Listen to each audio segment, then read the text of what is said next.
The chief of medicine assigned Frank 20 nurses and 6 interns. He also became the first person to take online classes, watching videos to learn how attending physicians do their jobs. Then there was the night when the braces girl, head over heels for Frank, finally took off her braces. Frank leaned in to kiss her, but they were suddenly interrupted by a patient emergency. When Frank saw the boy covered in blood, he couldn't handle it. He was squeamish. He turned to the interns and asked what to do next. The 2 interns rattled off the treatment steps like they were cramming for an exam. So Frank handed the whole thing over to them and bolted to the locker room to throw up. That's when he realized he wasn't cut out to be a doctor. Meanwhile, Tom tracked down Frank's father, Frank Sr. He forged an ID and joined the Navy, Frank Sr. said. Now he's in Vietnam, halfway across the world. Tom stared at the man. Like father, like son, both of them were masters at lying through their teeth. No preparation needed. But Tom still found a clue, a letter Frank had sent his dad, with a return address on it. Following that address, Tom raided Frank's old place. There, he found fake documents declaring Frank a Harvard medical doctor, along with a brand new alias Frank had been using. But by then, Frank was already in New Orleans, where he'd fallen head over heels for the braces girl. The 2 were even planning to get married. Her father was a lawyer, and Frank figured he could piggyback on his connections. So he told him that before becoming a doctor, he'd passed the bar exam. When the father asked where he'd studied law, Frank lied and said he graduated from Berkeley Law School.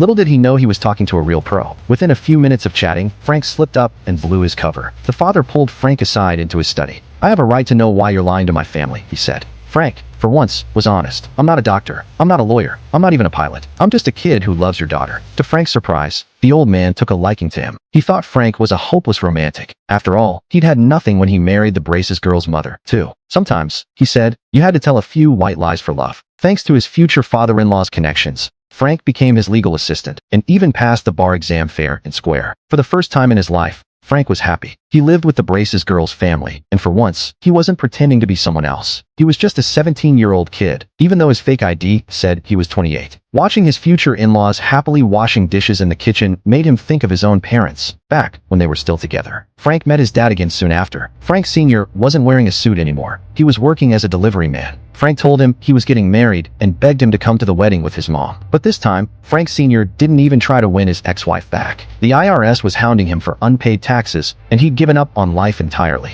Frank's mom had remarried long ago. Frank had pulled off all his cons just to get his family back together. But this time, his dad let him down. The 2 parted ways on bad terms. On Christmas Eve, Tom had a hunch Frank would call, and sure enough, the phone rang. Frank was tired of running. He was getting married and wanted to settle down. He begged Tom to stop chasing him, but Tom couldn't. Frank had stolen nearly $4 million, and he wasn't about to let him get away. Tom had a new lead. He'd start checking marriage records for anyone using Frank's latest alias, Connors, the Harvard doctor. If Frank was getting married, he wouldn't risk changing his name again. Frank was marrying into the braces girl's family, and the wedding was being held at her parents' house. Tom tracked him down there. No problem. He asked the braces girl's father if he could meet the groom. Upstairs, Frank finally came clean to the braces girl. He wasn't 28, he was only 17, and he'd run away from home just last year. He wasn't a doctor or a Harvard grad either, but he loved her, and he begged her to run away with him. He had more than enough money for them to live happily ever after. He made a plan. They'd meet at the airport in 2 days at 10 a.m. and fly away together. By the time Tom burst into the bedroom, all that was left was the braces girl and piles of cash fluttering in the wind. 2 days later,